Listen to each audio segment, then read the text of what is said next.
guys, this is my Computer Misuse Act presentation. As you man be obviously. So yeah, next slide. So does anyone know any Computer Misuse Acts? Thinking in stone. Huh? Thinking in stone. Oh my bad. Does anyone know any like Computer Misuse Acts? The Computer Misuse Act. Anyone? You know what? Like any of the sections of the Unauthorized access to computer. Huh? Unauthorized access to computer. With malicious intent. Do you know what it is? Yeah, someone's password when you log in. Yeah.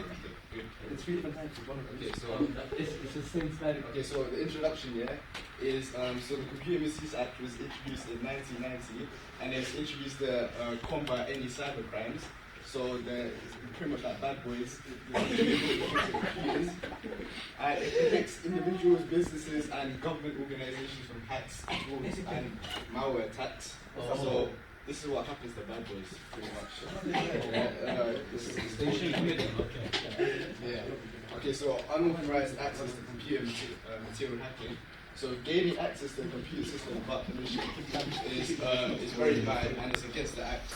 And I've heard this rule without other people's permission. That's not good.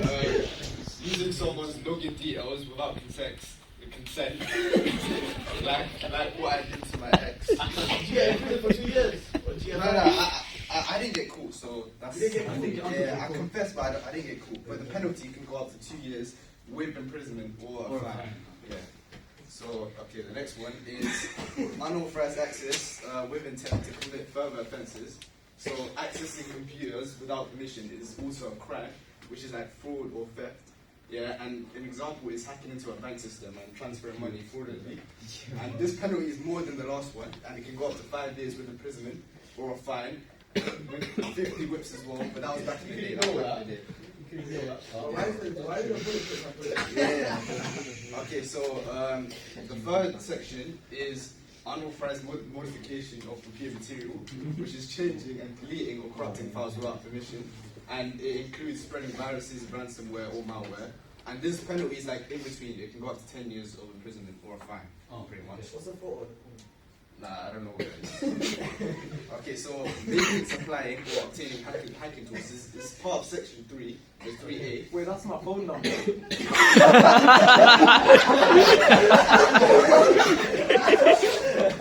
And so,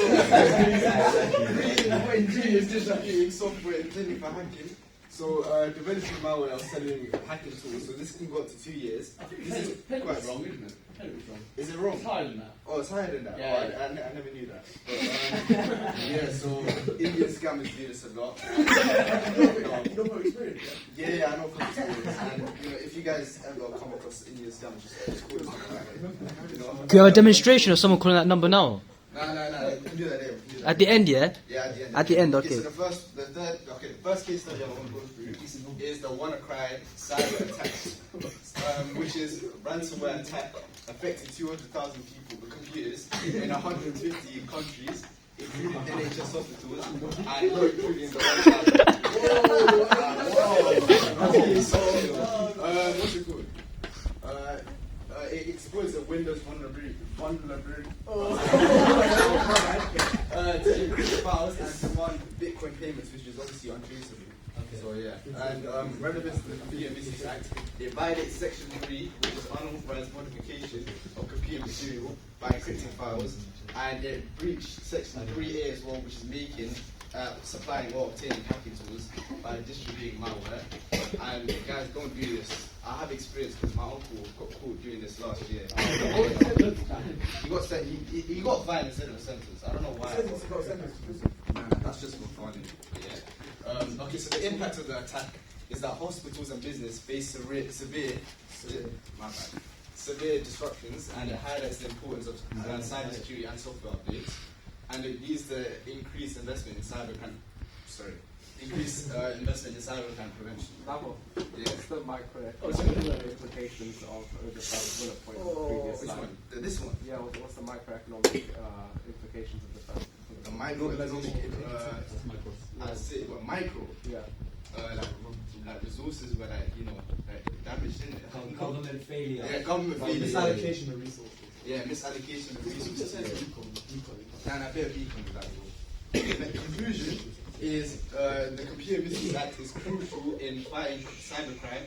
It outlines strict penalties for hacking and malware distribution. So cases that the WannaCry emphasised the need for strong cybersecurity measures, and this also affects schools as well. I don't think that should be like. No, that's the real side. I was on the house list before it for We're within the radius right now. I'm taking donations to help my uncle out from Indian prison. He's back in Indian prison. So yeah, thank you. Does he take cash?